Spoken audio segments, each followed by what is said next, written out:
எப்ப பாரு குளத்தை விட்டுக்கிட்டே இருக்க. மூஞ்சி மொகரக்கத்தையும் பாரு, சப்புன்னு ஒரு குடுப்பு.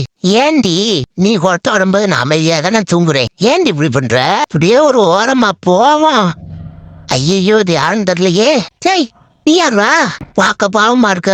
இந்த வச்சுக்க பாவம் ஊருலே ஏதோ நல்ல பூனையா இருக்க கண்டு உங்களெல்லாம் விட்டு வச்சிருக்கி. இல்லைன்னா கபக்குன்னு வாய்க்குள்ள முழுங்கிட்டு ஓடிட மாட்டேன்.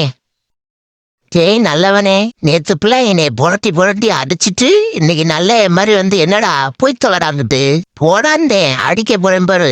ரொம்ப நல்ல வேஷம் போடுறேன் பாரு. எம்மா இவன்ட்டு இருந்து காப்பாத்துமா. நேத்துல புறாண்டி வச்சியாமா மூஞ்சிலே. இன்னைக்கு நல்ல மாதிரி அப்படியே சமாதானப்படுத்துறாரு பெரிய இவரு. 2 பேரும் மூஞ்சிலையும் பயம் தெரியுது. வாங்கடா. ஏமா வேணாமா, எனக்கு போய் தொலைய சொல்லுப்பா. போயிட்டு வரேன் நண்பர்களே, பாய். ஃபுல் வீடியோக்கு ஹேண்டிலுக்கு கீழே லிங்க் இருக்கு, அதை கிளிக் பண்ணி பாருங்க. அப்படியே சேனலை மறக்காம சப்ஸ்கிரைப் பண்ணிருங்க.